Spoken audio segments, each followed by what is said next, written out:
8 o'clock in the morning. I have my follow-up appointment to go back and talk about my MRI and my EMG results this morning. I'm exhausted. I'm ready to go get this over with and come home and go back to sleep. Yeah, I just threw on a t-shirt, and then I've got some ripped skinny jeans on, and then I'm gonna put on just a sweater because it's kind of chilly outside. But yeah, I'm getting ready to head out the door. I only gave myself about half hour to get ready and start filming this morning, which I was a little bit worried about, but I already had my outfit already laid out before I got up this morning, so we're already in it and ready to go. So yeah, getting ready to head out the door.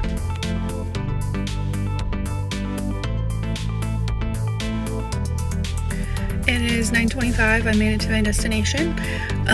My GPS took me a completely different way today than it's taken me the other 2 or 3 times that I've been down here. I'm going to assume that the road was closed because before it had me go around like 3 or 4 roundabouts, I think, to get here, and this morning I just kept going straight and then turned down one road. Like, it was literally like two turns to get here from my house, and like I said, normally it's a bunch of roundabouts and like a back way to get here, so I'm going to assume that the road was closed before. Also, nobody told me that it was going to be 20 degrees outside this morning.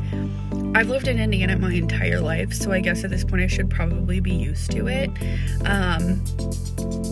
But it was so warm the other night when I was picking out my clothes. I was like, oh yeah, we'll be fine, like it's not going to be that cold. Yeah, there was frost on my windows. I had to run the defrost for like 5 minutes this morning. And I'm surprised that all of my windows are cleared off, but I had the defrost running the entire time I was coming this way. So, Indiana weather, I swear.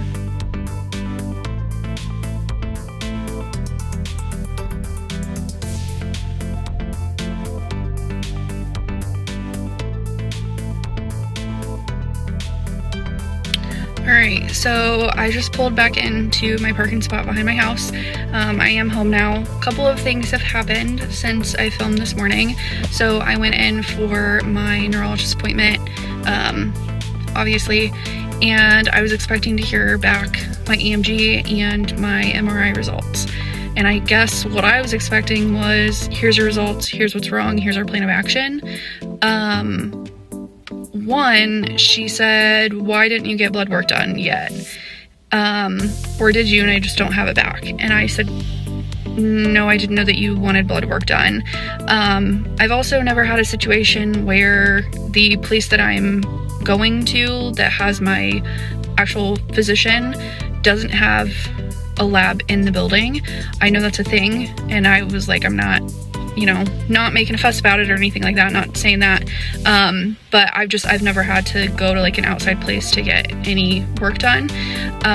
So I was like, how is that supposed to work? Was I supposed to get a piece of paper? And she said, yeah, they were supposed to hand you a piece of paper before you walked out last time, did they not? And I said, no. The lady that checked me out said, are you a new or existing patient? And I said, existing. And she said, all right, we shouldn't need anything else for you, you're good to go. So I don't know what happened there, but I didn't get the paperwork last time, so she was like, I'll reorder it and we'll get it going. So as far as getting my blood work done, I've never had to go outside of my physician's office to get my blood work done. They normally have a lab in the office itself. So this was a totally new experience for me, so I called our local hospital when I got home. I've been there in the ER several times, and I love their hospital staff. So I called them and they're like, yeah, come on over, we can get you in today. I'm like, awesome. So I just got back home from that. She asked the standard question, is there an arm that's better to go into? And I said, no. They normally end up going in my hand.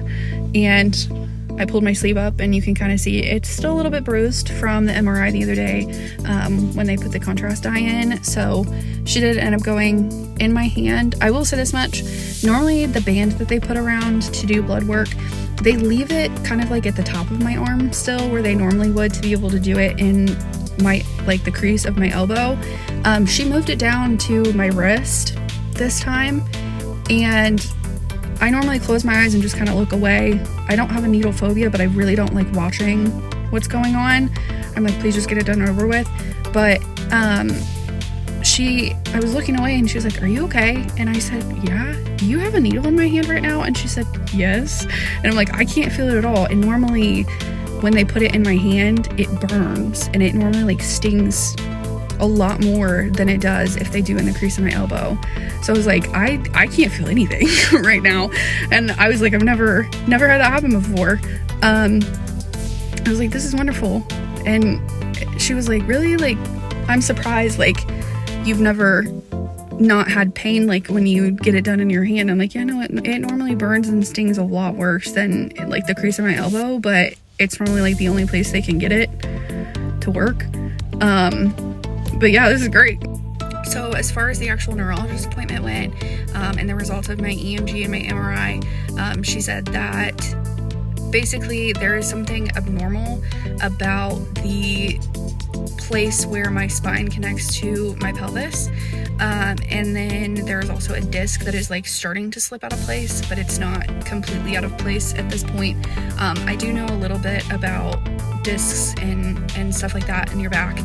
My mom had quite a few back problems when I was growing up, so this is all kind of terminology that I've heard before. But she said something about they might refer me also to an orthopedic surgeon, to not talk about surgery quite yet, unless the problem kind of increasingly gets worse as I get older. But we could potentially start talking about like epidural shots or physical therapy to kind of strengthen my core, that kind of thing, just to kind of take the pressure off of the nerves that are angry down there, that are causing my back pain. She did say that really at this point we've only got an explanation for the back pain and maybe some of like the shooting pain and numbness going into my legs, but they still don't know entirely what's going on with my neck or the numbness tingling in my arms, hands. She doesn't know what's up with the fingers that keep kind of twitching out of my control, or even I keep having cramps in my feet too, and she said she doesn't quite know what that is all about either. So don't have a lot of answers, still have quite a few questions. Okay, so I just got up a couple of minutes ago at 5:30. It's 5:47 right now. I am up getting ready to get dressed. There's my clothes right there. And then I am headed down to Carmel in Indiana to get an EMG done. I've had one done on both my legs, and then I've had one done on my left arm. And I went to the neurologist the other day, and she said something looked abnormal on my blood test. Didn't really elaborate, but then she called me and said that she actually needed me to come back in as soon as possible to get an EMG done again on both of my arms.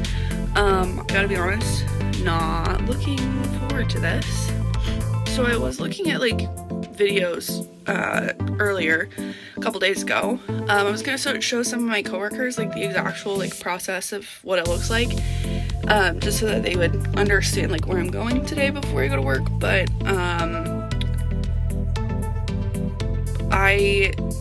wrong idea, because I freaked myself out again, I think. I'm looking at these videos on TikTok and they're like, this is the worst medical test I've ever had to do, and and I'm like, I don't remember it hurting that bad. Like, I do remember it like burning and stinging and whatever the closer they got to my hand as they went down my arm, but I don't remember it being that bad, and now I'm scared and anxious. So I don't know. It is what it is. I mean, I gotta go get it done. They said something looked abnormal. I want answers, so we're still gonna go do it, but I don't know.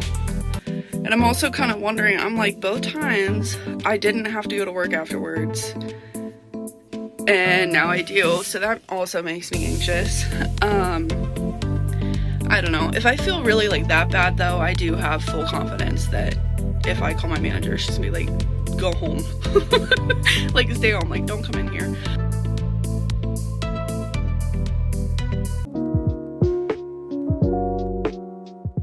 Alright, so it's 6:30 in the morning. Not the earliest I've ever gotten up. But I am exhausted. Hopefully you guys can hear me. I'm trying to whisper. My mom's sleeping. I can literally hear her snoring, so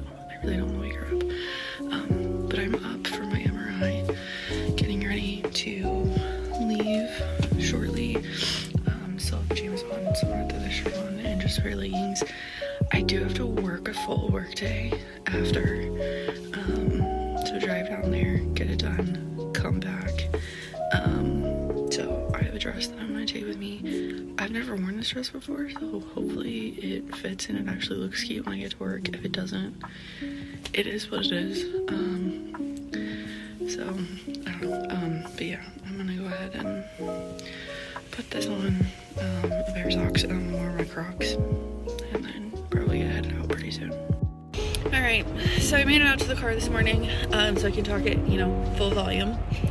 I did wake my mom up to say bye to her this morning, but I'm in the car, getting ready to head that way. I'm probably gonna be pretty early, that's okay with me. I was just really worried about being late this morning, so I am extremely anxious, which is probably why I got little to no sleep last night. I also woke up and I was like, oh, I wonder what time it is. Surely I have another hour and a half to sleep. No, my alarm was gonna go off in 5 minutes, so I was like, oh, I'm just gonna get up, it's fine. But yeah, they're doing a cervical spine MRI, another one. Probably gonna be a little annoyed with me because they asked me if I had had previous MRIs in the last 7 years in the same area, and I said yes. And they said where, and I was like, I don't know. I still don't know. I can tell you what city I got them done in. Other than that, not a clue. And she was like, well, if you figure it out, just call us back. Never figured it out, so they're probably gonna be slightly annoyed with me. That's okay. Alright, well, I made it where I need to be. That was not my favorite drive ever. I had to go on the interstate, and it was supposed to be a very short portion on the interstate, and it ended up being kind of long because it was stop and go traffic, so. But it is what it is. I am where I'm supposed to be right now. We'll worry about that, on the way home when I have to travel in a little bit after I'm done. Yeah, I'm here. I am about 35-ish minutes early for my appointment, which I'm not upset about. So also I brought ankle wrap with me today. My ankle's been hurting me. I swear every time I come in for an MRI, I'm like, can we just do a full body MRI? Because I swear every time I come in there's something else, and I'm like, I'm gonna go back to my doctor and they're gonna be like, we're just gonna we'll send you for an MRI, and I'm like, no thanks. No thank you. I just have one done. Just do the full body MRI, okay? That little machine that they had in Grey's Anatomy, you gotta know what I'm talking about, right?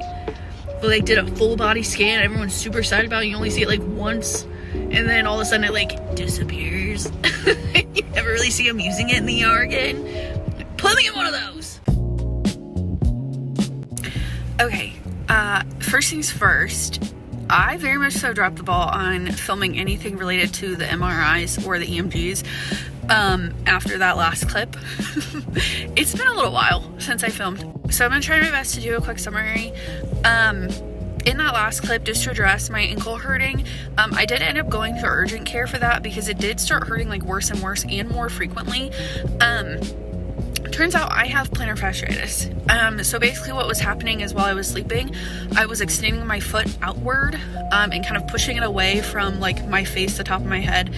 And then when I was at work, I have a chair that has a ring around the bottom of it, and I would put my foot up on it, and my foot was sitting down slanted. And what was happening is I was shortening one of the muscles in the back of my ankle, and then when I would stand up or I would go to walk, especially in the morning, when I would get up, it would try to lengthen it again, and it was hurting, it was pulling on it.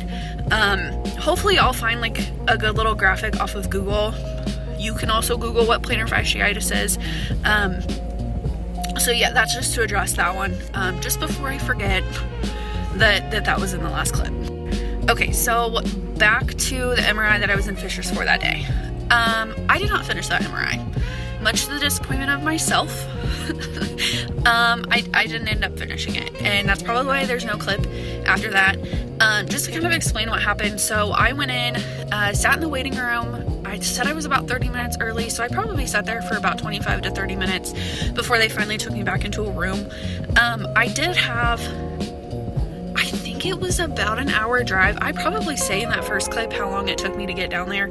I had a very long drive to go back to work, and I kept watching the clock, and I had told them that I was going to be back to cover lunches, and I'm just like watching time tick by, tick by, tick by. I don't know why it made me so anxious, but I just felt like I was going to disappoint or like let down my coworkers if I didn't get through this quickly. I felt like I was on a time constraint, and that I had to be back to work because I promised them, like, I'm gonna be there for lunches, So they ended up putting me back in a room. She asked me to get undressed, put on a hospital gown, and while I'm sitting in the room, I pick up my phone at one point, and I realize that I've been sitting there for about 10 to 15 minutes, and I'm just watching time tick by, tick by, tick by. And like I said, I'm already anxious about getting back to work in a timely manner for my coworkers. So it really didn't help that they just left me in this room. Nobody came and got me. Nobody said, hey, we're running behind, whatnot. I could hear some people talking like out where the desk was. It was not super professional conversation in my opinion. And just the longer that they chit-chatted, I'm like, why has nobody come back to like get me to go take me back for this MRI? So eventually somebody did come back and get me. It probably was about 20 minutes after my scheduled appointment time. Not that I don't understand, things run over sometimes, but it really was kind of like the worst possible day, I think, because I was already so anxious about time for that to happen. So somebody eventually did come back and get me. It was this lady. She took me into the room and she got ready to put me in the machine. I'm gonna be honest with you, she was rude, okay? I don't say this about a lot of medical staff, about my doctors, about my nurses, whatnot. She was mean. She really was. She put me in the machine. I really struggled. I know why I was struggling that day, besides the anxiousness. My claustrophobia definitely got the best of me, and I felt like the machine was closing in around me. So I got really, really anxious. She put me in, and I had kind of given her the same kind of warning, like, hey, I'm really anxious about this. Asked her if I could listen to music. She's like, yeah, that's fine. So she put the headphones in, she put me in. Some of the comments that she made just were very like negative. She was like, well, did you bring somebody with you? And I said no. And she was like, well, you probably should have brought somebody with you, and you should have taken medication beforehand. As soon as I told her I was anxious, and I was like, well, that was an odd way to respond, but okay. But I just kind of like brushed the comment off. She put me in the machine, and I just couldn't. Like, I just immediately started having a panic attack. I felt like my brain was like my skull was like pressing my brain in, and like my head was like concaving on itself, which again, that was me being anxious, okay? I know that, but I ended up pressing the panic button, and I'm like, you gotta get me out of this machine. So she came in, she pulled me out, and she's like, are you sure that you're gonna be able to do this today? And I was like, I wanna get it done. I wanna get it done. I can do this. And I was like, can I just have a second to breathe? And again, she was just being mean. And she's like, I don't understand why you didn't take meds before you came in here. And I was like, because I don't need them. Normally I don't need them. And she put me back in the machine one more time, and she didn't even get out of the room before I was like, nope, can't do this. I need you to pull me back out. And I was like, I don't think I can do this today. And she's like, you know what? That sounds like a good idea. Next time you need to take meds before you come in here, and you need to bring somebody with you. And I was like, okay, like, I've done 2 other MRIs. Yes, I have a lot of anxiety. Would it have been beneficial for me to take some anti-anxiety meds before I came in? Maybe. I don't know.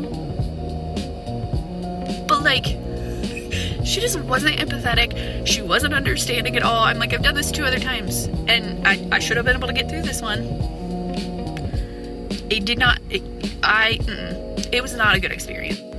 I did cry when I left, because I think, 1, I was just like disappointed in myself. 2, I also had like a ton of adrenaline running through my body, and the second that I got out of there and was able to get back in the car, I just started sobbing. I did take an extra minute on the way home from work, and I did mobile order myself a drink at Starbucks and stopped and picked it up. I'm like, because I need something. I need a little sweet treat for at least attempting to get through that MRI today. I have not gone back for another MRI since then. I've had some issues with my insurance and having to change insurances and copays and deductibles and HSA, like that kind of thing. I'm not going to dive too deep into that, but I have not gone back and like followed up or scheduled a follow-up to that specific MRI. I don't really remember talking about in any of the footage that I've watched so far. I don't really know that I've talked about like any of the results that I've gotten. So I have gotten quite a few. The first one that I had done, it was an EMG that was done on my arm. They found myopathy in that one. I had another EMG that was done on both my legs, and I got told that I have neuropathy and permanent nerve damage in the right leg. From that one, I also had another EMG done, or like set of EMGs done on both of my arms. It was also done on my hands. I've been told that I have carpal tunnel in my hands.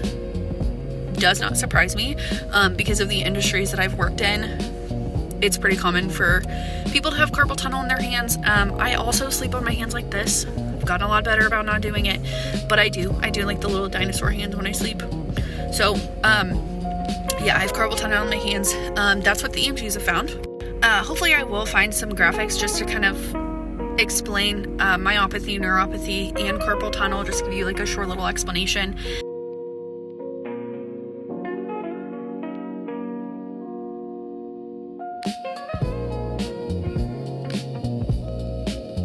I also don't think that I ever talked about my first set of x-rays that led into my MRI. They did find sciatica in my back. I had a wonderful physical therapist that I went and saw for quite a while, for a couple weeks. She did such a great job of explaining to me what my sciatica was and what was going on with it. If you did not know, like sciatica, sometimes the pain will be in different spots, and depending on which spot it is which disc is bulging in your back, and also which nerve is pinched in your back. She did a wonderful job. Like, I absolutely adored her. But I did go to physical therapy for a little bit for the sciatica. I also saw a different rheumatologist. At one point, I did have a virtual meeting with him on my phone. I don't think that I ever went and saw him in person. I think I only had 1 or 2 appointments. Once I told him what was going on, all of my symptoms combined, he did have me go one morning to the hospital, and I want to say it was like 13 different x-rays done, and then a ton of blood work that got done all in one morning. Everybody that I talked to was like, this is a lot. Like, this is a lot more than I'm used to seeing one doctor order for like one person. He did tell me he was testing me for lupus, which is something that's come up in conversation beforehand. It's not super uncommon for somebody who has an autoimmune disease. I have psoriasis. It's not super uncommon for somebody like that to have something else like lupus that kind of goes along with it. So he was like, I want to test you for lupus. Thankfully, everything with that did come back normal or like negative for lupus. I think there was some abnormal results, but I haven't really followed up to that either.